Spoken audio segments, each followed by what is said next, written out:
Thank you very much. Today, we have been blessed that we have got great respective dignitaries on the panel. I would like to introduce all of them, starting with my grandfather, Chairman of ARA Global, Sri Rameshwar Lalji Kabra.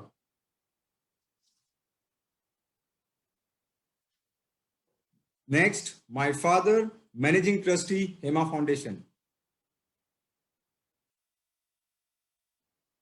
Anita Ji Maheshwari, Trustee and Creative Director, Hema Foundation. सभी को नमस्कार. Dr. Nagpal Singh, Academic Director, Hema Foundation. नमस्कार आप सभी को. नमस्कार आप सभी. डॉक्टर चीनू अग्रवाल, देश की विख्यात मनोवैज्ञानिक coach, TEDx speaker, feeling mind, Hema foundation की सलाहकार निर्देशिका doctor Chinu Agarwal. Thank you. प्रणाम सभी को. Ashok ji Motwani, founder diaspora time. नमस्कार. Hemant Kabra, director Aara global. Doctor Narayan Iyer, CEO IDF. नमस्कार. प्रणाम to everyone. Rajkumar ji Kalia, president Akhil Bharatiya Maheshwari Yuva Sangathan.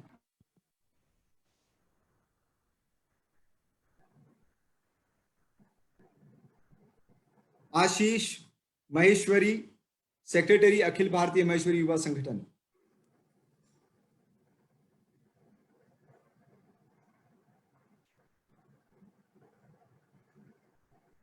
Rupesh Soni, vice president Akhil Bharatiya Maheshwari Yuva संगठन.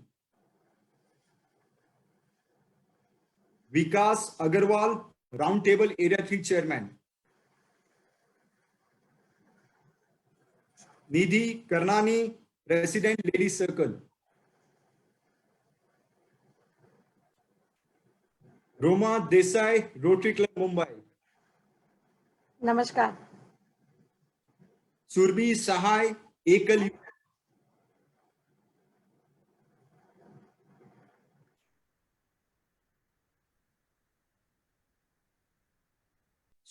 Sipra Kabra, my better half, Digital Hema Foundation.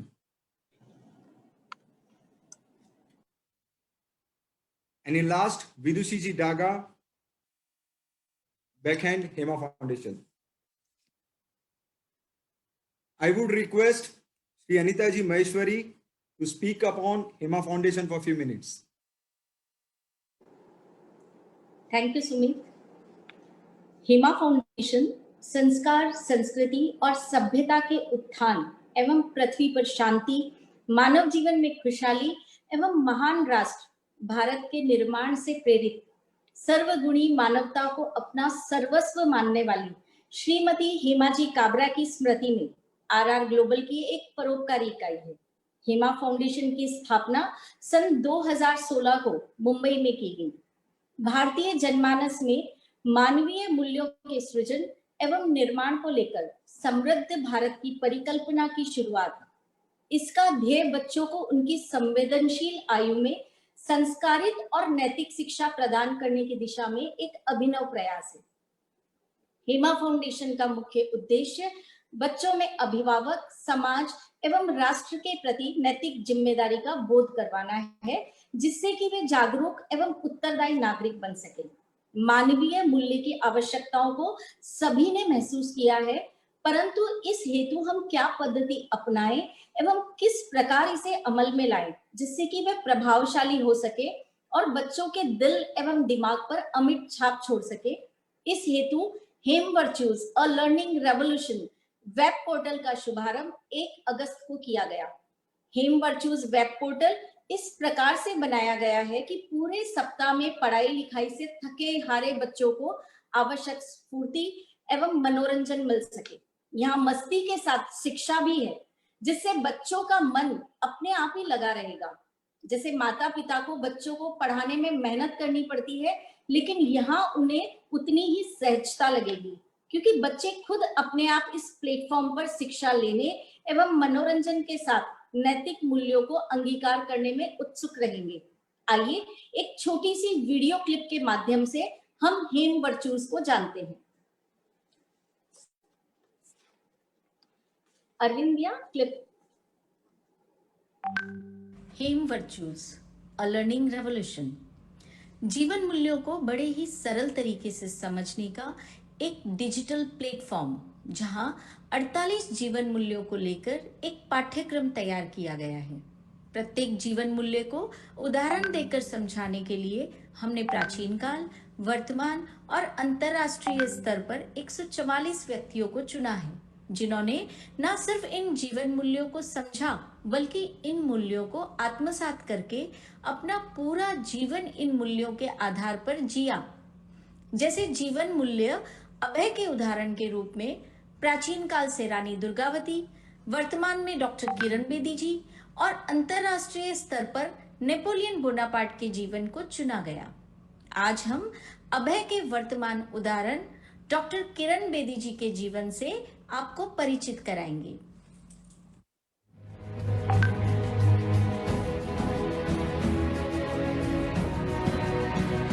जन्म 9 जून 1949 को पंजाब के अमृतसर में हुआ था। इनके पिता का नाम प्रकाश पेशावरिया और माता का नाम प्रेमलता है। इनकी प्रारंभिक शिक्षा sacred heart convent school Amritsar में हुई। वो इंग्लिश में बीए ऑनर्स के साथ पॉलिटिकल साइंस में एमए है। आईआईटी दिल्ली से उनको डॉक्टरेट की मानद उपाधि भी मिली है। किरण बेदी को टेनिस खेलने का शौक था। टेनिस खेलते हुए उन्होंने कई खिताब जीते। वे ऑल एशियन टेनिस चैंपियनशिप और एशियन लेडीज टाइटल की विजेता भी रह चुकी हैं। जुलाई 1972 में भारतीय पुलिस सेवा में भर्ती होने के साथ ही उन्हें देश की पहली महिला आईपीएस अधिकारी होने का गौरव हासिल हुआ। बतौर पुलिस ऑफिसर किरण बेदी अपने काम की वजह से हमेशा सुर्खियों में रही है। उन्होंने नशीले पदार्थों के नियंत्रण, यातायात प्रबंधन और वीआईपी सुरक्षा जैसे प्रमुख काम किए। किरण बेदी ऐसी पहली महिला थी जिसे सन 2003 में यूनाइटेड नेशन ने नागरिक पुलिस सलाहकार हेतु नियुक्त किया। किरण बेदी के जीवन पर एक feature film yes madam sir बन चुकी है।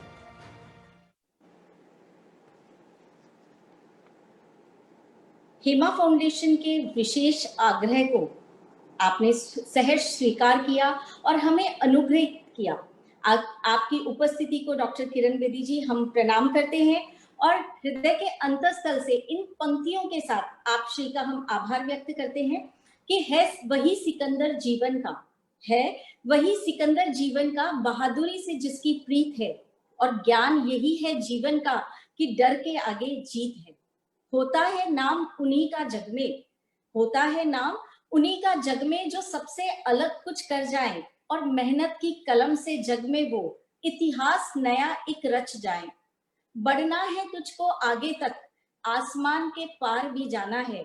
जब चले तो कोई रोक ना सके, हमें इतना जुनून बढ़ाना है। और उनका ही जीवन धन्य है जिसके मन में विजय का गीत है।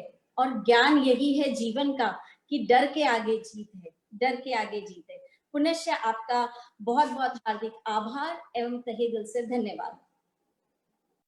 थैंक यू अनीता जी। मैं अभी रिक्वेस्ट करूंगा राजकुमार जी कालिया जी से वो कुछ शब्द बोले।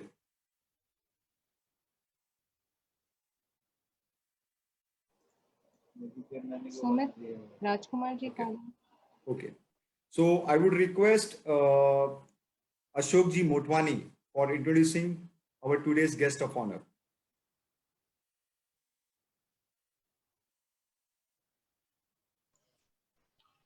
Namaskar, Kiran ji. It's a great honor and our pleasure that you accepted this invitation and we are meeting you today digitally. And I am also looking forward to meet you one of these days in your office, which I am very fond of and I have visited during K.R. Malkani's time. Kiran ji's introduction actually is not needed at all. All the awards, like whether it was Magsaysay Award or UN recognition or initiatives in jail, all are now in public domain. And I would request that we hear from her what is her experience of governor's post and her initiatives which she has taken earlier. Sumit, you can just bring her in and then.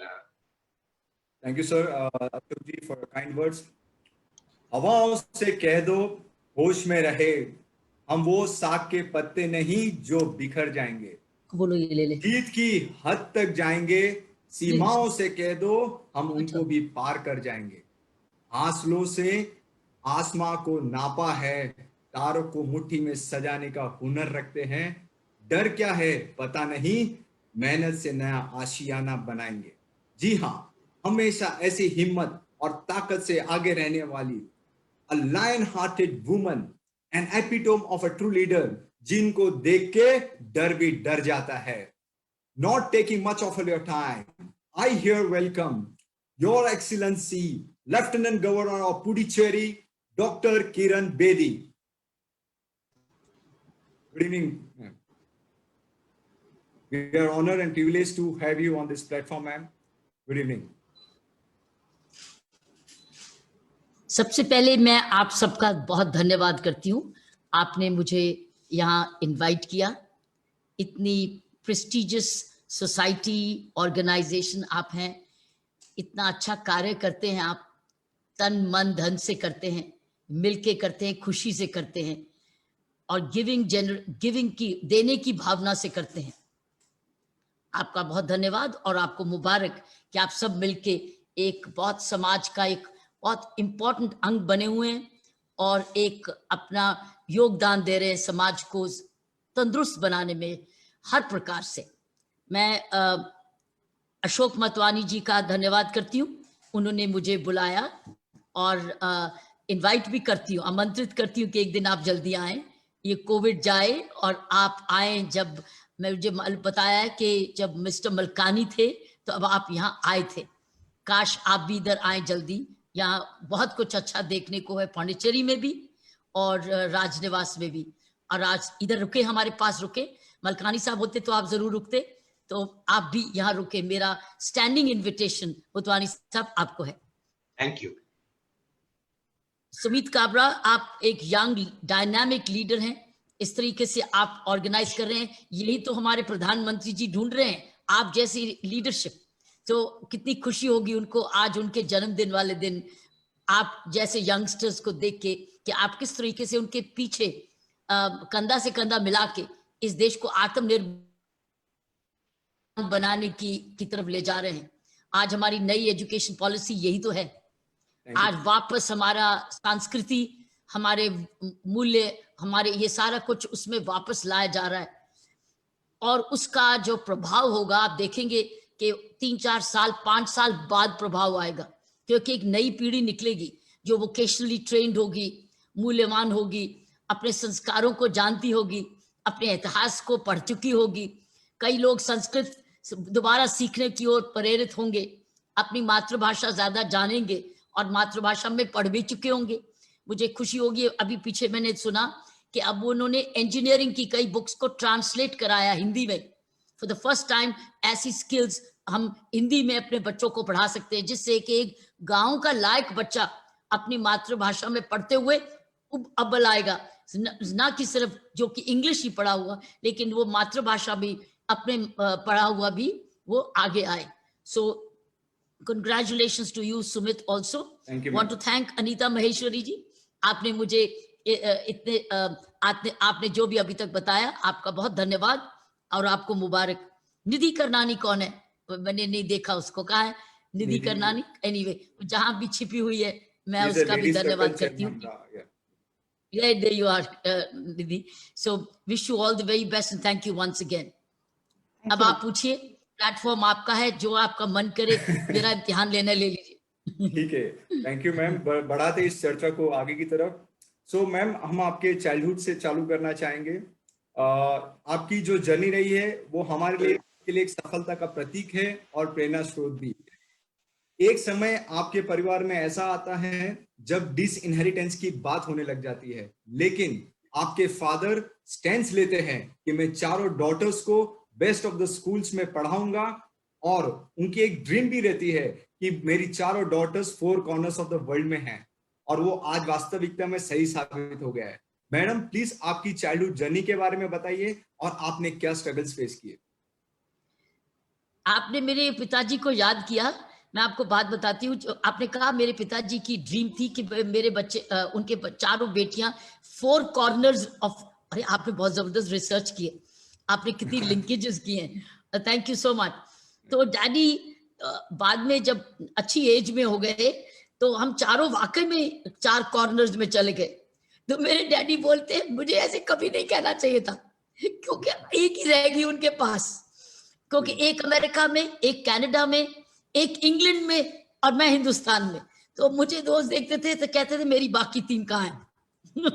तो इंसान जब प्रार्थना करे, कुछ मांगे भगवान से, तो सोचना चाहिए कि वाकई में वो चाहते हैं ऐसा। It is the fact that my father regret करते थे कि मुझे ये नहीं कहना चाहिए था मेरी चारों बेटियां 4 कॉर्नर्स में चले जाएं ताकि उनको आने वापस मिलने में समय लगे। लेकिन आपने ये जो कहा वो सही। इससे एक चीज साबित होती है कि हम अपने माँ बाप की देन होती है। हमारी सोच जब हम छोटे होते हैं तो हमारे माँ बाप की सोच के अनुसार हम बड़े होते हैं। मातृभाषा वही है जो माँ ने सिखाई, खाने का आना उन्होंने सिखाया, विचारधारा उन्होंने दी, संस्कार उन्होंने दिए। तो मेरी भी ये रियासत है वाकई में, इट्स इनहेरिटेंस ऑफ जो मेरे मम्मी डैडी सोचते थे। और क्यों मेरे माँ बाप सोचते थे कि लड़का हो या लड़की उसमें कोई अंतर नहीं, उसको इक्वल अपॉर्चुनिटीज दो तो बच्चा फलेगा। सो इसलिए मेरे माँ बाप ने एक वाकई में इनहेरिटेंस की बात की थी जब मेरे दादा ने उनको थ्रेटन किया था कि तुम मुफ्त वाले स्कूल में क्यों नहीं भेजते, इतने महंगे स्कूल में क्यों भेजते हो, क्योंकि उसकी फीस जो है वो बड़ी महंगी थी और उनको अपने पिताजी से लेनी पड़ती थी, क्योंकि जॉइंट फैमिली थी। उस वक्त जॉइंट फैमिली थी तो मेरे दादा नहीं चाहते थे कि इतना सारा पैसा क्यों दूं। तो मेरे डैडी को अपनी मनी जनरेट करनी पड़ी हमारी फीस देने के लिए। इतनी लैंडेड प्रॉपर्टी होते हुए, अमृतसर में सबसे अमीर व्यक्ति जानते हुए उनको सबसे अमीर आदमी समझा जाता था। उनके पास धर्मशालाएं थी, होटल्स थी, लैंड्स थी, लेकिन लड़की के लिए स्कूल की फीस नहीं के लिए उनके पास दिल नहीं था।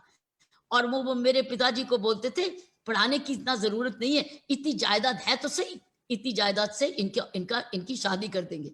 और मेरे पिताजी ने कहा था कि पिताजी, पापा जी, उन्होंने बोला था पापा जी आपने मेरे जीवन का निर्णय आपने किए, लेकिन मेरे बच्चों के जीवन का निर्णय आप नहीं करेंगे। सो ये है माँ बाप की देन। यही समझना जरूरी होता है कि जब हम बच्चों को जन्म देते हैं तो उनको संस्कार भी देते हैं, सोच भी देते हैं। सो जैसी माँ बाप की सोच होती है वैसे बच्चा बढ़ता है, और मैं उन्हीं की सोच का एक प्रोडक्ट हूँ। मैं ही नहीं, हम चारों। क्या बात है मैम, थैंक यू मैम। कुछ हमें मालूम पड़ा है आप बहुत अच्छा टेनिस भी खेलती थी बचपन में। आपने एक 16 साल की उम्र में नेशनल जूनियर चैंपियनशिप भी जीता, 22 साल की उम्र में आपने एशियन गेम में भी जीता। तो ये सडनली कब ट्रिगर हुआ आपको कि आपको पैशन नहीं, मुझे आईपीएस एज ए कैरियर चुनना है? टेनिस मैं खेलती थी क्योंकि पिताजी रोज टेनिस खेलते थे, माँ बाप रोज टेनिस क्लब में बैठते थे रोज, क्योंकि मैंने आपको बताया कि क्योंकि ये वेल्दी फैमिली थी तो क्लब की मेंबरशिप्स भी थी, क्लब का बिल दादा देते थे। सो हम लोग रोज टेनिस खेलते थे और मेरे पिताजी रोज शाम को ही काम छोड़ के ही used to be on the tennis court. तो टेनिस एक हमारी फैमिली गेम थी। जब हम स्कूल से भी टेनिस पे पहुंचते थे, मम्मी भी घर से टेनिस पे आती थी क्लब में, मैं भी स्कूल से, मेरी बहन, हम सीधा स्कूल से सीधा टेनिस कोर्ट पे पहुंचते थे। टेनिस इसलिए खेलते थे क्योंकि एक ऑलराउंड डेवलपमेंट थी, एक ऑलराउंड एजुकेशन थी और एक जबरदस्त एक कैरेक्टर बिल्डिंग थी। लेकिन कैरेक्टर बनाने के लिए नहीं खेलते थे, क्योंकि गेम एक हमारी एजुकेशन का अटूट अंग होना चाहिए, जो कि आज नई पॉलिसी में आ रहा है। नेशनल एजुकेशन पॉलिसी में स्पोर्ट्स को वापस अहमियत उतनी दी जा रही है जितनी कि हम किताबों को देते आए हैं। फायदा यह हुआ कि मैं इधर उधर समय बर्बाद करने के बदले मैं टेनिस खेलती थी, बैठ के होमवर्क करती थी, समय बर्बाद नहीं करते थे। और उससे मैंने सारी दुनिया देखी, सारा हिंदुस्तान देखा, क्योंकि मैं ट्रैवलिंग करती थी। लेकिन देखते देखते मैं सारी उम्र टेनिस प्लेयर नहीं रहना चाहती थी। टेनिस मेरे लिए एक स्प्रिंग बोर्ड था। कॉम्पिटिशन्स ये जीत हार एक स्प्रिंग बोर्ड थी। और साथ साथ क्योंकि पढ़ाई में पूरा ध्यान करते थे, मेरी मम्मी बहुत एजुकेशन की बहुत प्यारी थी, मेरी माँ एजुकेशन की बड़ी को प्रेम करती थी, मेरी मम्मी डैडी टेनिस को, तो हम दोनों को बड़ा खुश करते थे। टेनिस भी खेलते थे डैडी के लिए अच्छा, पढ़ते भी थे मम्मी के लिए अच्छा। तो उससे फायदा ये हुआ कि टेनिस का फायदा भी हुआ, पढ़ाई का भी फायदा हुआ और 2 गुना इनाम मिले। एक दिन ऐसा हुआ जब यूनिवर्सिटी में मैं पढ़ती थी, शायद पहली यूनिवर्सिटी की स्टूडेंट थी जिसको 2 स्कॉलरशिप्स मिली, पढ़ाई में भी और स्पोर्ट्स में भी। इसलिए क्योंकि मुझे समय का सदुपयोग करना आ गया, क्योंकि पढ़ना भी अच्छा, तो इसका मतलब आप समय वेस्ट कर ही नहीं सकते। आप खेलोगे भी, पढ़ोगे भी और बड़ा फोकस्ड रहोगे, कंसंट्रेशन रहेगी, डिसिप्लिन रहेंगे।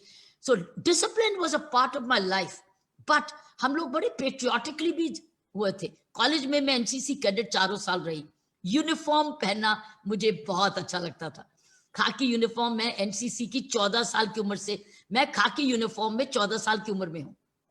तो 18 साल तक तो मैंने यूनिफॉर्म पहना, खाकी यूनिफॉर्म में अपना एनसीसी का, बहुत एनसीसी कैंप्स अटेंड किए, परेड को लीड किया, हमेशा लीडरशिप, बहुत कुछ सीखा। तो इसलिए पुलिसिंग जब, और गवर्नमेंट सर्विस मेरे मन में था, मेरे मन में बिजनेस नहीं था। चाहे मेरी फैमिली होटल बिजनेस में थी, लेकिन मेरे मन में, हमारे घर में धन की बात ही नहीं होती थी, सेवा की बात होती थी। पैसा हम कभी गिनते ही नहीं थे, पॉकेट मनी भी जबरदस्ती मम्मी को मुझे देनी पड़ती थी। सो डिसिप्लिन, पेट्रियोटिज्म, खाकी यूनिफॉर्म, फिटनेस, ये सारी चीजें वो गवर्नमेंट सर्विस की, इंडियन पुलिस सर्विस के इंग्रेडिएंट्स बन चुके थे। सो आपने बहुत अच्छे से बताया कि आपने कि स्पोर्ट्स को भी उतनी इक्विनामिटी देनी चाहिए जितनी पढ़ाई को देते हैं। मैम, आप हमेशा लीडरशिप पोजीशन पे रहिए। लीडरशिप के एक बात पे हम आते हैं, आपके एक बचपन की याद है, आप शायद स्कूल की हेड गर्ल बनना चाहती थी एक समय पे, और कोई ना कोई कारण से आप नहीं बन पाती है। तो वो एक किस्सा सबको याद है कि आप उस वक्त बाल ट्रिम कर देती है। तो मैडम, ये कैसे होता है? आप बाल ट्रिम किया आपने? हाँ, मैंने पहली बार पॉलिटिक्स देखा कॉलेज में, मेरे साथ पहली बार पॉलिटिक्स हुआ, क्योंकि सारा कॉलेज चाहता था कि मैं हेड गर्ल बनूं, लेकिन वो एक स्टाफ मेंबर्स में एक पॉलिटिक्स आ गया कि किसको हेड गर्ल बनाए। तो उन्होंने एक बहाना ढूंढा, क्योंकि किरण बड़ा टेनिस खेलती रहती है, बाहर जाती है, तो इसलिए इसको हेड गर्ल नहीं बनाएंगे, तो हम उसको हेड गर्ल बनाएंगे जो कि नहीं। तो मुझे गुस्सा आया, मैंने कहा अब मैं सिर्फ टेनिस खेलूंगी और पढ़ाई करूंगी, कॉलेज की एक्टिविटीज अब आप चलाओ, मैं वो समय बचाकर खेलूंगी। सो मैंने फिर अपने मेरे जो बाल मैंने कटाने थे वो कटा दिए, क्योंकि बॉयकट तब हुआ, क्योंकि अब फोकस हो गया कि अब मेरा फोकस खेलना है, सुंदर लगना नहीं है। क्या बात है, ठीक है ma'am, thank you very much for this. एक बहुत अच्छी सेइंग है विवेकानंद की, if you educate the girl child your nation will be awaken and you are the real proven panacea of it. Ma'am, really great to have you, और हम बहुत बहुत धन्यवाद करते हैं आपके पिताजी का। You became the first female IPS officer at that time. Ma'am, एक फिलोसॉफी ऑफ लाइफ पे आते हैं। आप 2 फिलोसॉफी के बारे में हमेशा बात करती हैं, life is an inclined plane and the second one you talk about 90:10 principle. Can you elaborate about it and what we should learn from it? ये मेरे पिताजी का कहा था कि बेटा याद रखना, जिंदगी एक सीढ़ी जैसे है, यहाँ आप सीढ़ी में एक किसी पे खड़े नहीं रह सकते, यहाँ ऊपर जाओगे या नीचे आओगे। तो अगर आपने जिंदगी में तो look at it, life, he used to say, life is on an incline, either you go up और you come down, you can't stay at one place. Now when you say this, अगर इसको आप ध्यान से समझो कि इसका मतलब क्या है, इसका मतलब यह है कि अगर आप अपना ध्यान रोज नहीं रखोगे, विचारधारा को शुद्ध नहीं रोज रखोगे, अपनी शुद्धता नहीं रोज रखोगे, शिक्षा अपने आप को रोज नहीं करोगे, फिजिकली फिट रोज नहीं करोगे, आप पीछे चले जाओगे, आप उतना one step back. This you learn also as a sportsman, क्योंकि जो स्पोर्ट्स का खिलाड़ी होता है उसको रोज प्रैक्टिस करनी पड़ती है, जो रोज रियाज करना पड़ता है। अब म्यूजिशियन से पूछो कितने घंटे रोज रियाज करते हैं, इतना अच्छी तरह गाते हैं, लेकिन वो अपनी प्रैक्टिस के लिए आवर्स जरूर रखते हैं।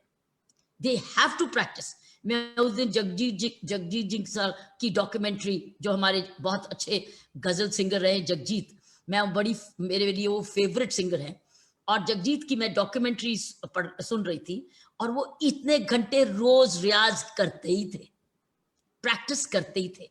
So life is on an incline. If you don't practice the right things every day, you slip back. तो जो भी सही मूल्य हैं, सही सोच है, सही विचारधारा है, सही फिटनेस है, आप अगर रोज उनको रियाज नहीं करेंगे, मतलब रोज जिएंगे नहीं. जब आप जीते हैं तो इसका मतलब you practise them every day. So it's living every day, practising every day, right speech, right thought. भगवान बुद्ध ने ठीक कहा, right thought, right living, right speech, so right conduct. जब आप अपनी रोज ये चीज प्रैक्टिस करते हैं ध्यान से, तो you are always going up, you not coming down. Life भी चल रही है, आप भी प्रगति की तरफ. So it is like you will continue to progress if you continue to keep practice the value systems and the right thinking in your life. That's what he meant. Secondly, जो मेरा कहना है कि 90-10 का मंत्र, 90-10 का मंत्र ये है कि रिसर्च बताती है कि अगर आप 100 incidents in your life have happened, आप एनालाइज करेंगे तो 90 की अच्छाई या बुरी, अच्छे या बुरी चीजें वो आपकी वजह से हुई, आपकी वजह से, आपके कर्मों से अच्छा हुआ और आपके दुष्कर्मों से बुरा हुआ. लेकिन 10% जो है वो आपकी वजह से नहीं हुआ, वो कुदरत की वजह से हुआ. सो लाइफ में 90-10 का मंत्र ये है. कोविड जो है उस 10 में आता है. आज कोविड जो की बीमारी है उस 10 में आती है, लेकिन उस 90 में वो आता है कि आप चारों अपनी सैनिटेशन का ध्यान रखें, आप मास्क का ध्यान रखें, आप अपनी सेहत का ध्यान रखें, आप फालतू में ऐसी बात ना करें जिससे आपको आप बैल मुझे मार. सो बाय चांस 10% हो जाएगा, लेकिन 90% आपके कर्मों से बचा भी सकते हो आप अपने आप को. सो इट इज 90-10 मीन्स दैट 9-10 का जो अच्छा हुआ बुरा हुआ वो आपकी वजह से, और अगर 10% हुआ, जैसे सुनामी हुई, कोविड हुआ और कोई पैंडेमिक हुआ, दैट विल बी कुदरत, नेचर सेंट, तो होना ही होना. उसके ऊपर आपका बकर reaction is in your hands, happening is not in your hands. Thank you, ma'am, for explaining in detail. I take 2 aways like inclined plane. हमेशा प्रोग्रेस के लिए राइट प्रैक्टिस की जरूरत है, हमेशा करते रहिए. और 90:10 प्रिंसिपल, 90% हमारे हाथ में है. A quality of your thought defines your quality of life. So 90% हमेशा फोकस करते रहिए and make sure your quality of the thought is good. Ma'am बढ़ते अगले पढ़ाव की तरफ. Thank you for explaining in detail. Madam, आप हमेशा नोन है आपके डेडिकेशन ऑफ ड्यूटी के लिए. आपने हमेशा जुडिशियसली आपकी ड्यूटी की है. 1982 में एक ऐसा वक्त आता है जब भारत की पूर्व प्रधानमंत्री इंदिरा गांधी जी का कार एक रॉन्ग साइड पार्क रहती है एंड आप उसको टो करवा लेती है और चालान काट देती है. आप में करेज कैसे आती है? जिस गाड़ी के पास लोग देखने के लिए भी डर सकते हैं उसको आपने टो करवा दी, ये कैसे करती हैं आप? अगर आप डिसिप्लिन जीवन में जीते हो और आपने न्याय की तरफ, न्याय आपका मूल्य है, सच्चाई का सच मेहनत आपका स्वभाव है, तो आप डरेंगे क्यों किसी से? और आप अंदर महसूस करते हैं अपनी काबिलियत से सुरक्षित, और आपकी कोई मांग नहीं है, आपने कोई महल नहीं बनाने, आपने बहुत कुछ ऐसी चीजें नहीं रखी, आपकी अटैचमेंट मटीरियलिज्म से ज्यादा नहीं है, आपकी ड्यूटी की ओर ध्यान देते हैं. जब आपकी प्रायोरिटीज, आपकी नीड्स बड़ी मिनिमल है, तो आप अपना जो भी आपके सामने होता है, आप फिर कर्तव्य को सब कुछ देते हैं. मेरे सामने मेरा कर्तव्य सब कुछ है, मैं किसी से नहीं फिर डरती. इसमें मैं की बात कोई नहीं है, इसमें मैं कोई बात नहीं, इसमें अंदरूनी बात है, एक हैबिट है, एक एटीट्यूड है, एक कैरेक्टर है. सो इसलिए जब वो मेरे पुलिस ऑफिसर ने बोला कि सर मैडम वो गाड़ी वो रॉन्गली पार्क्ड है और इसको मैं क्रेन लगा दूं, मैं क्या हुआ, प्रधानमंत्री जी की गाड़ी का है. मैंने कहा बिल्कुल पहले लगाओ, क्योंकि ये पहला मैसेज आना चाहिए. जब हम लोग एक आम व्यक्ति की गाड़ी उठा रहे हैं, अगर एक गाड़ी ये उठ गई तो सारी गाड़ियों का एक ही चलान इकट्ठा हो गया. दैट मीन्स एक larger message of rule of law जाएगा, इसको कभी भी छोड़ो मत. सवाल ये उठता है कि you can make an example of law. So मुझे डर नहीं है कि मेरा कल क्या होगा, कल कहाँ भेजेंगे, सजा होगी कि इनाम होगा. जो कर्तव्य सामने आएगा कर्तव्य निभाएंगे, तन मन धन से निभाएंगे. क्या बात है मैम. काश आप जैसे ऑफिसर सब जगह मिले हमको और आज देश का उद्धार हो सकता है.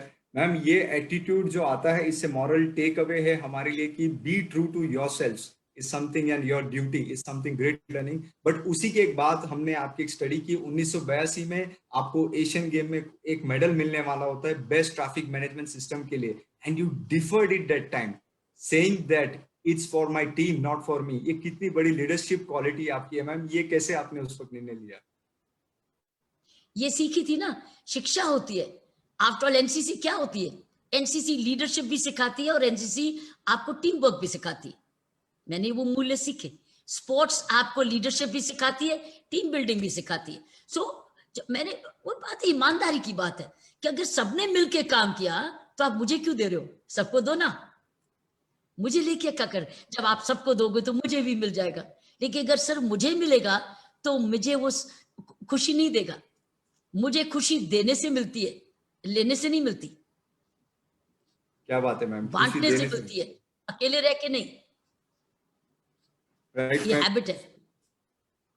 ग्रेट लैविट. ये आपने बहुत अच्छा सीखा है मैडम. सबको कहा जाता है कि leader should lead from front, but आपने एक एग्जांपल सेट किया, leader should lead from the back also when the team wins. और तब टीम को आगे करिए और तब लीडर को पीछे रहना चाहिए. It's a classic example ma'am. बढ़ते अगले पड़ाव की तरफ मैम, आप एक ट्रू लीडर का काम होता है कि सब राइट लॉस को बनाना एक राइट ऑर्गेनाइजेशन के लिए. आपने भी पुलिस में आते वैसे ही किया. You made the laws which was right for the policing. Power to correct, power to prevent and power to get things done. How difficult it was to implement these laws at that time? In fact, it was much easier. क्योंकि जब आप सिर्फ कानून का पालन करो तो आपके पास पुलिस ऑफिसर बार बार क्यों आएगा कि मैं करूं या नहीं करूं? वो पूछेगा ही नहीं मुझे. ट्रैफिक पुलिस में यही हुआ था.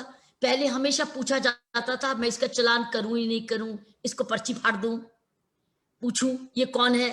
जब मैंने आपको एक बार ही कह दिया कि कानून सेम है, लेकिन ये भी कह दिया कि किसी से गलती मत करना, ये धंधे के लिए नहीं करना, कोई चालान कोई नहीं मिला मत करना. मैं आपसे ये नहीं पूछूंगी मुझे 100 चालान चाहिए, मुझे 0 चाहिए, मुझे तो कंप्लायंस चाहिए. पहले होता था टारगेट होता था 100 चालान काट के आओ, उसमें से पता नहीं कितने कोई धंधा होता था. मैं बोलती थी कोई चालान मत काट के आओ, लेकिन डिसिप्लिन रखो, और अगर चालान काटो तो फिर डिफेंड करना कि मैंने सही चालान काटा. तो कानून कितना इजी था. सो मेरे लिए कानून has been able, I been able to defend all my actions when they were based on law. हमारे पास कानून है. और अगर मेरे से पूछा किसी ने कि ये आपने क्यों किया, तो मैं कहती थी दिस इज द लॉ. ये कानून आपने बनाया, ये पार्लियामेंट ने कानून बनाया, मैंने नहीं बनाया. मैं तो उसको पढ़ के, ये मुझे ट्रेनिंग मिली है, पुलिस ट्रेनिंग. तो ये ट्रेनिंग किस लिए? अगर ये कानून है तो इंप्लीमेंट करेंगे, लेकिन उस कानून में स्वार्थ नहीं है, मेरा कोई मोल नहीं है उसमें, वो मेरा कर्तव्य है. That is the point. क्या बात है मैम. मैम इसके बाद बढ़ते हैं. कहते हैं प्रिजन का असली मतलब होता है रिहेबिलिटेशन सेंटर, और इसका सही साबित करने वाले आप ही सबसे पहले थे. आपने तिहाड़ जेल को एक आश्रम के रूप में कन्वर्ट कर दिया. ये पूरे विश्व का एक आइकॉनिक स्टडी बन चुका है और आज भी इसकी सराहना होती है. मैडम आपने इसको एक चैलेंज को एक अपॉर्चुनिटी में कैसे कन्वर्ट किया? ये उसी का लक्ष्य था. जब मुझे प्रिजन का काम दिया गया, जेल का काम दिया गया, तो मैं एक अच्छी आदत, मेरे में अच्छी आदत ये है, जब मुझे कोई कर्तव्य दिया जाता है तो मैं उसमें, मेरी आत्मा मुझे बता देती है कि इस कर्तव्य में का लक्ष्य ये है तुम्हारा लक्ष्य, इसका मीनिंग ये है, इस काम का ऑब्जेक्टिव ये है. तो जब मुझे जेल मिला तो मेरी आत्मा ने यही बताया इसका लक्ष्य सुधार है, इसका लक्ष्य दूसरों को सजा देना नहीं है. सजा इनको मिल चुकी है क्योंकि जेल में है, तो सजा तो हो गई क्योंकि इनकी आजादी तो छिन गई. जब आजादी छिन गई, दिस इज देयर पनिशमेंट. बाकी पनिश करने वाले कोर्ट्स हैं, तुम कौन हो सजा देने वाले? तुम तो यहाँ सुरक्षित और सुधार देने आए हो, सुरक्षा देने आए हो और सुधार देने आए हो। सो जब सुधार देना है तो मेरी सारी सोच उसकी मैनेजमेंट की सुधार की तरफ चली गई। अब ना क्वेश्चन है कि क्या मैं किताब खोलूं कि सुधार क्या होता है? मैं नहीं जानती क्या कि पढ़ाई सुधारक बनती है? हम नहीं जानते कि आप अच्छे सत्संग करो सुधार बनाते हो? हम नहीं ये जानते अपनी संस्कृति में कि जब आप ध्यान लगाओ तो सुधारक बनते? हमारे विचार मन में नहीं है ये कि जब हम दूसरों की सेवा करते तो सुधार होता है?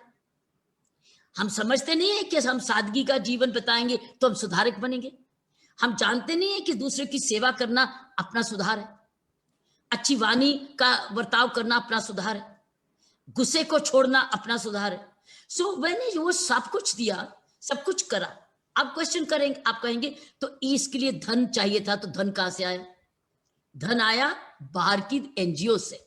आप एनजीओ हैं, आप जैसी एनजीओ फिर तिहाड़ जेल में आई, उनको मैंने इनवाइट किया कि आओ, क्योंकि मैं भी एनजीओ थी। 1986 में मैंने अपनी पहली एनजीओ एज सर्विंग ऑफिसर, शायद हिंदुस्तान में पहली बार ऐसा हुआ होगा कि एक सर्विंग ऑफिसर ने एक एनजीओ अपनी बनाई। और हम 16 सर्विंग पुलिस ऑफिसर्स थे। वेद मारवा साहब उस वक्त पुलिस कमिश्नर थे, और हम सर्विंग 16 ऑफिसर्स एक सोसाइटी बनाई जिसमें हमने यही काम किया। तो मैं ऑलरेडी एनजीओ थी, मुझे मालूम था कि एनजीओ की वैल्यू क्या होती है, एनजीओ के पास कितनी ताकत होती है। तो फिर मैंने एनजीओ को इनवाइट किया और बेशुमार एनजीओ आए, और वो बिना कुछ मांगे, बिना अब सब कुछ दे गए। कोई किताबें ला रहा है, कोई कपड़े ला रहा है, कोई फेस्टिवल सीजन ला रहा है, कोई प्रचार ला रहा है, कोई सत्संग ला रहा है, कोई ध्यान विपश्यना मेडिटेशन ला रहा है। तो इस तरीके से हमारे पास टीचर्स आए समय देने के लिए। तो इस तरीके से वह एक सुधार गृह बन गया। कुछ बजट नहीं, लोगों के ऊपर कुछ सरकार पर कोई बजट की मांग नहीं थी, सब कुछ एनजीओज ने फिर उसको संभाला। कई गरीब प्रिजनर्स के पास कपड़े नहीं होते थे। कई बार जब मैं प्रिजन में राउंड लेती थी तो वो शर्मा के चले जाते थे तौलिया बांध के। कई इतनी गरीब भी आते थे कि उनके पास कपड़ा अगर धो लिया तो उनके पास कपड़ा नहीं है, तो मेरे पास कपड़े होते थे। जब मेरा स्टाफ मेरे साथ जाता था, पीछे पीछे एक स्टाफ जाता था, उसके बैग में कपड़े होते थे, तो वो जब कोई गरीब प्रिजनर देखता था उसको कपड़े देता था। तो किसी को हम बुक्स देते थे अपने राउंड में, किसी को हम कपड़े देते थे, किसी को इनाम देते थे, हमारे पास बिस्किट्स होते थे, वो कम्युनिटी हमें बहुत कुछ देती थी। तो जब मेरा मॉर्निंग राउंड प्रिजन का होता था, वो एक सिर्फ इंस्पेक्शन नहीं होती थी, वो किसी ना किसी को कुछ देना था, एक बहाना था। तो इससे इतनी एक लहर, सुधार की लहर बनी कि वो आश्रम बन गया। फिर हमारी ब्रह्म कुमारी की बहनें रोज शाम को सत्संग करने आती थी। इससे क्या हुआ, प्रिजनर्स की बीड़ी छूट गई, बहुत सारे बीड़ी पीने बंद कर दिए। उससे टीबी फैलनी मेरे जेल में बंद हो गई, नहीं तो टीबी बहुत फैलती थी। हमारा बहुत सारा मेडिसिन का बजट टीबी रिपेयर में जाता था, टीबी को क्योर करने में। वो टीबी का फैलना बंद हो गया क्योंकि एक दूसरे की नेगेटिव। सो सवाल ये उठता है, मुझे किसी को कहना नहीं पड़ा कि आप यहाँ क्यों आए हो, ये मेरी आत्मा मुझे बताई कि तुम यहाँ सुधार करने आए। अब कैसे करोगे, ये भी आत्मा आपको रास्ता दिखाती है ना। जब आप दृढ़ निश्चय ले लेते हो तो भगवान आपको रास्ता दिखाता है। तो उसने भंडारा खोल दिया। वो कहता है ना, लंगर में कभी कोई कमी नहीं होती। मेरे लंगर में भी कभी कमी नहीं आई थी, हमेशा बहुत होता। मैम मैं ऐसा कहूंगा कि मोदी जी आज आत्मनिर्भर की बात करें, बट शायद आपने आत्मनिर्भर जेल तब से करते हैं। तो शायद अगर ऐसे हम लोग जीते होते तो आज आत्मनिर्भर भारत कब का बन गया होता। बहुत बहुत धन्यवाद, आपने अच्छे से गाइड किया। वैसे मैम आपको काफी लोग प्रोफेशनली जानते हैं, बट हम लोग पर्सनली आपके बारे में कुछ जानना चाहते हैं, उसके लिए हमने कुछ प्रश्न आपके लिए रखे हैं। मैम पहला प्रश्न आपसे पूछना चाहूंगा आपके पर्सनल पे, योर प्रीफर्ड ड्रेस कोड। आप पुलिस यूनिफॉर्म में भी दिखती है और पठानी सूट में भी दिखती है, तो आप कौन सा पसंद करती है सबसे ज्यादा? अरे दोनों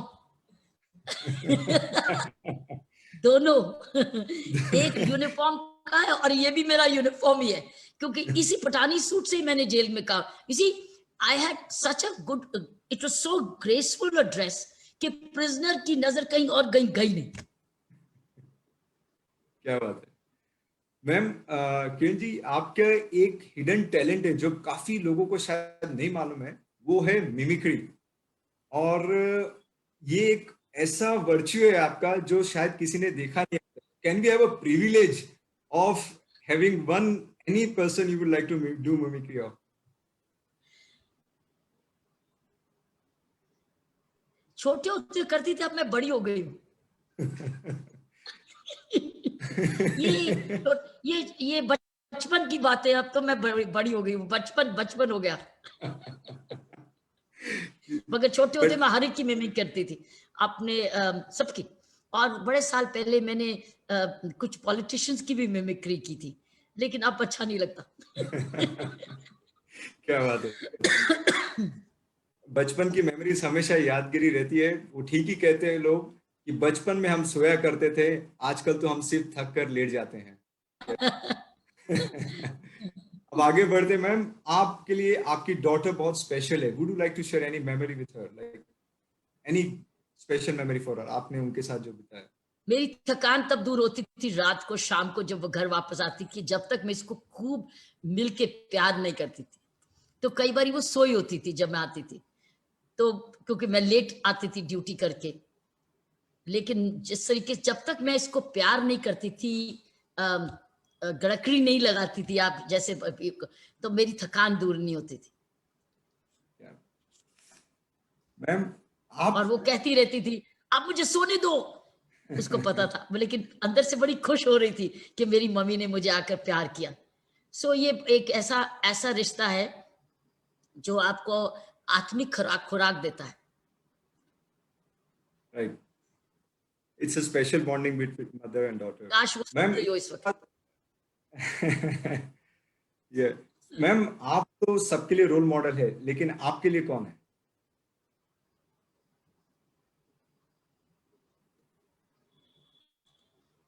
देख, जब आप जिंदगी में बड़े होते हैं, आपके पास इंस्पिरेशन के, मेरे लिए मेरे प्रधानमंत्री जी एक रोल मॉडल।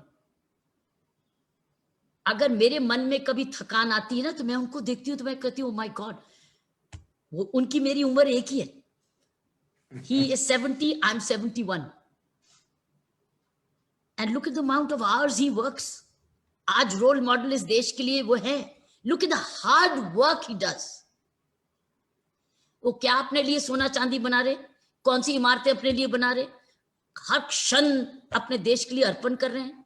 और किस तरीके से अपने माता जी के पांव छूने पहुंचा जाते, दिवाली हो या नया साल हो या जन्मदिन हो, है ना।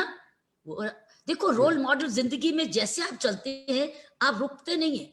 अगर जब आप स्टूडेंट होते हैं तो आप किताबों में आपको ऑथर्स मिलते हैं, महात्मा गांधी आपके लिए आप प्रेरणा बनते हैं, आप पढ़ते हैं विवेकानंद जी आपके लिए प्रेरणा बनते। सो इंस्पिरेशन शुरू से आपके माँ बाप प्रेरणा बनते। सो आपको जहां से अच्छा मिले वो आपके लिए प्रेरणा है। सो मेरी इंस्पिरेशन ऐसे जैसे जैसे मैं पढ़ती हूँ, लिखती हूँ, देखती हूँ, सुनती हूँ, जहां जहां अच्छे क्वालिटीज वाले लोग होते हैं, वो मेरे लिए एक इंस्पिरेशन बनते हैं। वो मेरे लिए वो रोल मॉडल हैं जो मुझे इंस्पायर करें रोज अच्छी सोच के लिए, अच्छी ग्रोथ के लिए। Thank you ma'am. मैम, वैसे तो आपका नाम फियरलेस वुमन बोला जाता है, बट कभी ना कभी जिंदगी में एक ऐसा वक्त आया होगा जब आपको भी कभी डर का सामना करना पड़ा होगा, आप फियर थी तभी, एनी मोमेंट? लेकिन काम में मैंने नहीं देखा, मेरी काम में कोई प्रॉब्लम नहीं। काम में मैंने कभी नहीं महसूस किया कि अब क्या होगा। मन में अगर आया कभी उस वक्त कि अब क्या होगा, एकदम सोल्यूशन भी आया। जैसे अब कई बार मैंने फायरिंग खोली, एक राइट्स थे चांदनी चौक में, कम्युनल राइट्स की बात थी, जहां में हमारे ऊपर से तेजाब की बॉटल्स फेंकी जा रही थी, छत नहीं थी ऊपर, और तेजाब की बॉटल्स हमसे फेंकी जा रही थी, और इतना सारा स्टाफ था और हम लोग नीचे थे, लोग ऊपर थे। तो आया था कि मेरे स्टाफ का क्या होगा। सो हमने गोलियां चलाई, फॉर्चुनेटली किसी की डेथ नहीं हुई। हमने फायरिंग इन द एयर भी की, लेकिन वो इतने कंजेस्टेड एरिया है कि अगर फायरिंग इन द एयर भी करें तो किसी ना किसी को गोली लग सकती है छत पे, क्योंकि अगर आप क्राउडेड प्लेसेस में हो तो रिस्क तो लेना पड़ता है। करेज तो था, ये नहीं मालूम था कि अब क्या होगा। लेकिन उस वक्त प्रेजेंस ऑफ माइंड बड़ी जरूरी होती है।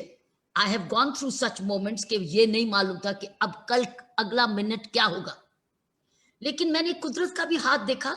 एकदम क्या हुआ, हम लोग बिल्कुल एक ओपन एयर में थे जब ऊपर से तेजाब की गोलियां हमसे बॉटल्स फेंकी जा रही थी, और जब वो बॉटल्स फेंकी जा रही थी तो इतना कंजेस्टेड था कि वायर, इलेक्ट्रिसिटी वायर, जो वायरिंग होती है वो सारी उस गलियों में वायर्स थी। तो जब बॉटल फेंके तो वो बॉटल बनिस्बत के हमसे डायरेक्टली हमारे पे गिरे, वो हट गई थी, वायर्स में फंस जाती थी।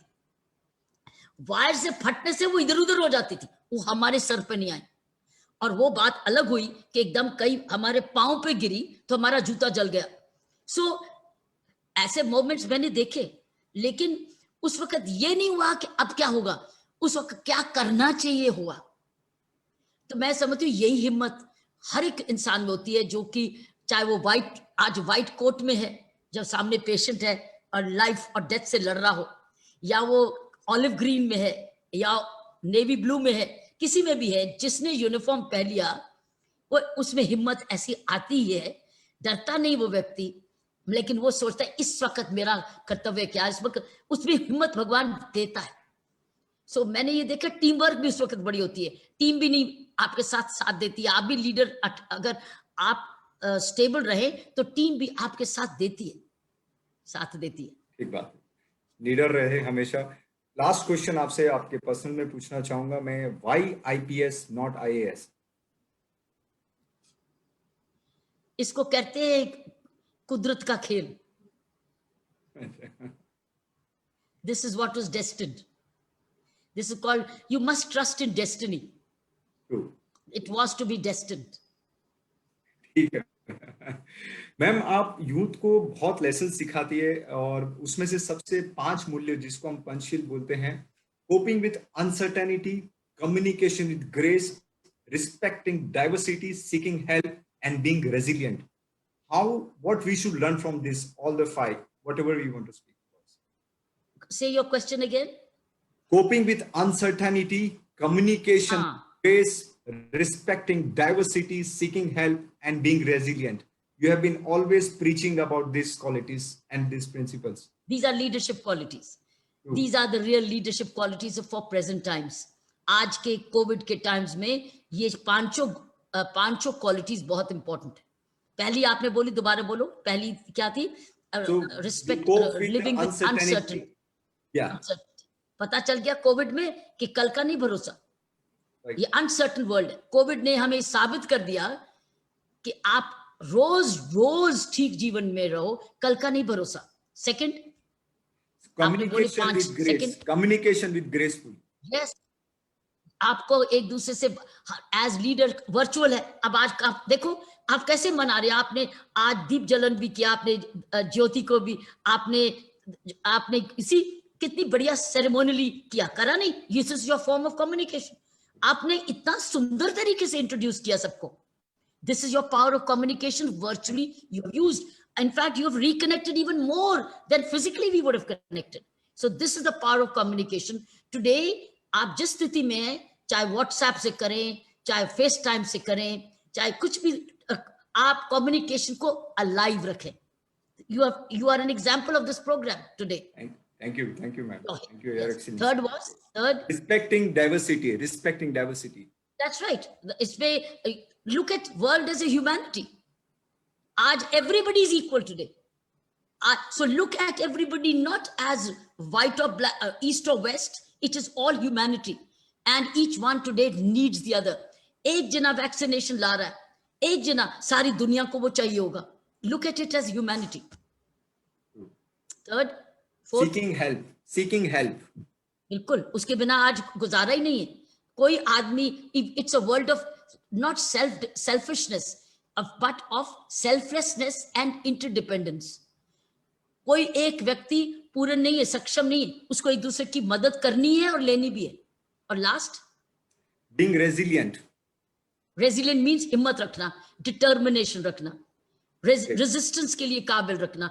That means endurance बनाना, तंदुरुस्त. हेल्थ होगी तो वेल्थ होगी, हेल्थ नहीं, you cannot have resilience. And resilience is both mind and body, both.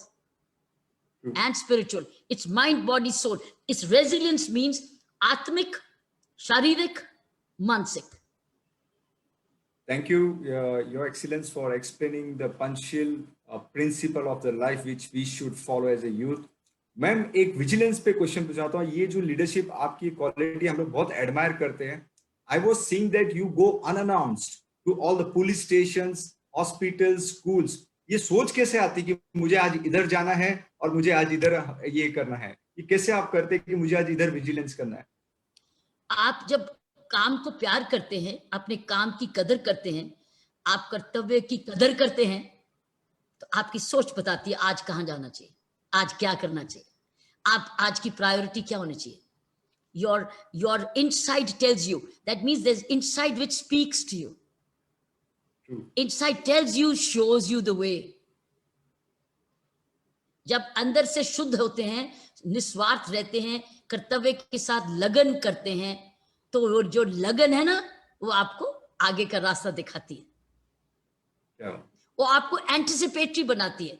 कई बार प्रॉब्लम आने से पहले आपको वहां पहुंचाती है, आपको अलर्ट भी करती है, आपको वार्निंग सिग्नल्स भी देती है. That is what happens when you are truly respecting your duty. Kiran ji, last one of the questions, आप हमेशा ट्रेडिशनल ग्रास वर्कर रूट पे रही हैं and today you are holding the highest title of the union territory. आपको कुछ difference लग रहा है वहां के वर्किंग कल्चर में? वर्किंग कल्चर में किस में? बाहर के, मेरे में क्या वर्किंग कल्चर? लेफ्टिंग, आप आज गवर्नर के पोस्ट पे हैं आज, and till yesterday you were as like IPS police officer on the ground level. Today you are at the highest post of the Puducherry.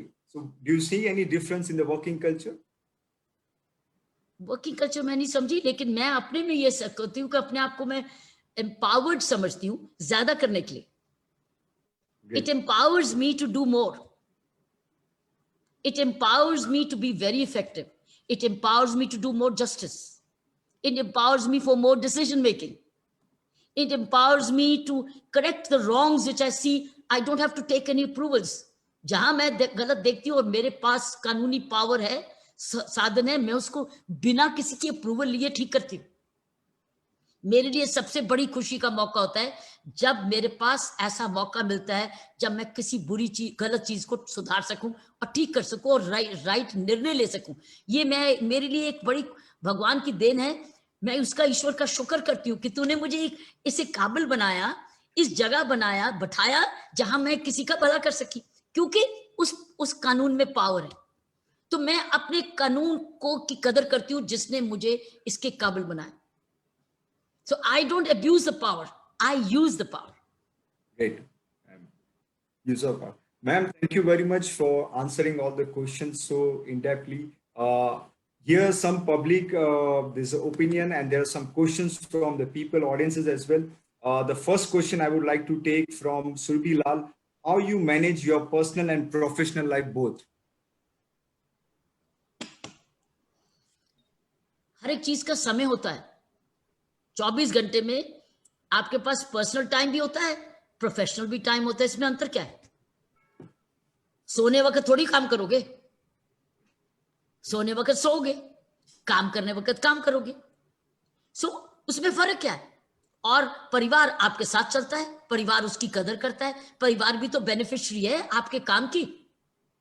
सो परिवार भी कदर करता है, परिवार सपोर्टिंग स्टाफ भी होता है. सो ये है एक परिवार जैसे. हर एक का अपना समय हर चीज के लिए. सो कभी टाइम को कंफ्यूज मत करो. काम करने वक्त काम करो, आराम करने वक्त आराम करो, खाने वक्त खाना खाओ, ना खाने वक्त समय के बाद खाने के लिए जरूरी दे. So there is time for everything. Never confuse the timings. Fitness का टाइम फिटनेस में करो, योगा का टाइम योगा में करो.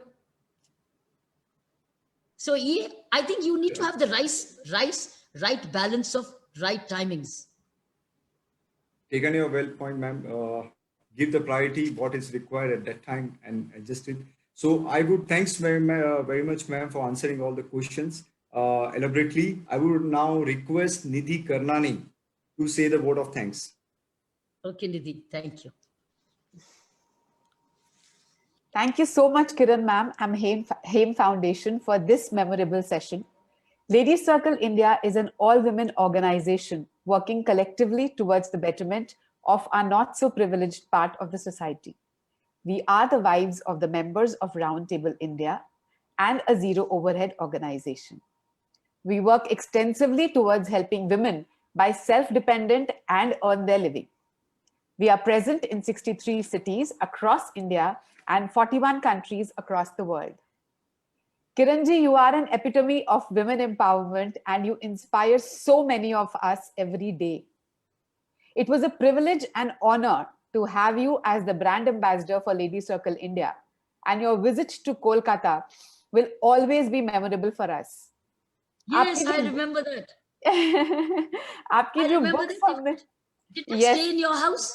आपके घर में रुकी थी ना? नहीं, पर आप मेरे साथ हमने काफी टाइम स्पेंड किया था एंड आप एक ऐसे अकेले सेलिब्रिटी थे जिसको हमने बोला रूम में बैठने के लिए, आपने बोला नहीं मुझे क्राउड में जाना है, रूम में नहीं बैठना है। मैम आपकी जो बुक्स हमने बांटी थी अपने अंडर प्रिविलेज स्कूल्स में, उनसे बच्चों ने बहुत प्रेरणा ली है and thank you so much for that. Thank you Sumit ji, I am so glad you remember all that ma'am. हमने याद है स्टेज पे कितना एंजॉय किया था। मैं उसी की बात बोल रही हूँ कि हमने आपको बोला था आप रूम में आराम करो, आपने बोला मैं आराम करने थोड़ी आई हूँ।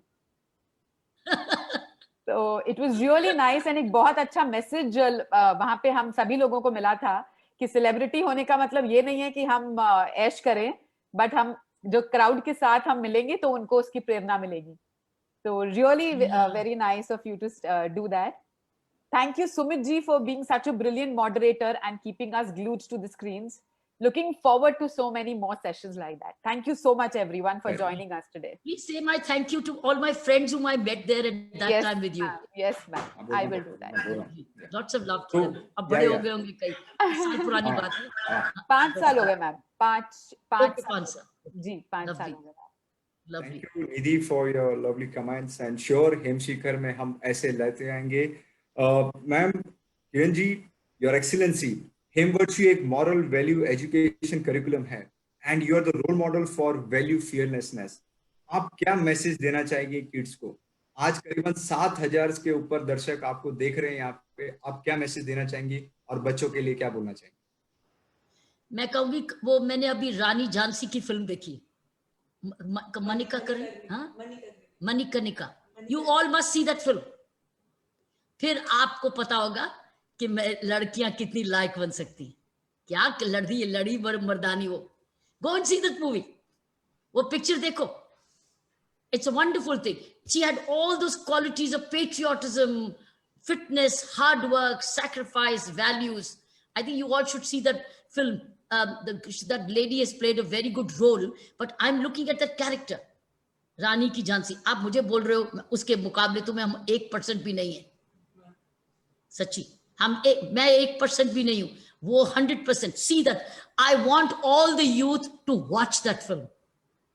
क्या बात है, we'll surely see that movie ma'am. Thank you very much. बहुत बहुत धन्यवाद ऑडियंस, आप सब आए। आज सबसे हाईएस्ट पार्टिसिपेशन हम लोग ने देखा है, more than 7000 people are watching this show today ma'am. And in last में हम हेमशिखर से जुड़े रहिए। अगले पड़ाव के अनाउंसमेंट में बहुत जल्दी करने वाला हूं। बहुत बड़ी शख्सियत भारत की ओर से सब आ रही हैं, सब कतार में हैं। दिन और टाइम में अनाउंसमेंट हम बाद में बताएंगे आपको। मैं सबको रिक्वेस्ट करना चाहूंगा नेशनल एंथम के लिए, please stand up there. Sumit, just before that, sorry, actually, yeah. Very special thanks to ma'am and also Executive Assistant Isha Arora ji. Thank you very much, and I'm looking forward to. Thank you, Ashok ji. Looking forward to meeting you in Pondicherry. Ma'am, I request you to accept my book copy, which I'll be sending you on 19th. I'm giving the first copy to Vice President, and second copy I would like to send it to you. Please. Thank you so much. Thank you. Thank you. Thank you. National anthem. Yes. Thank you.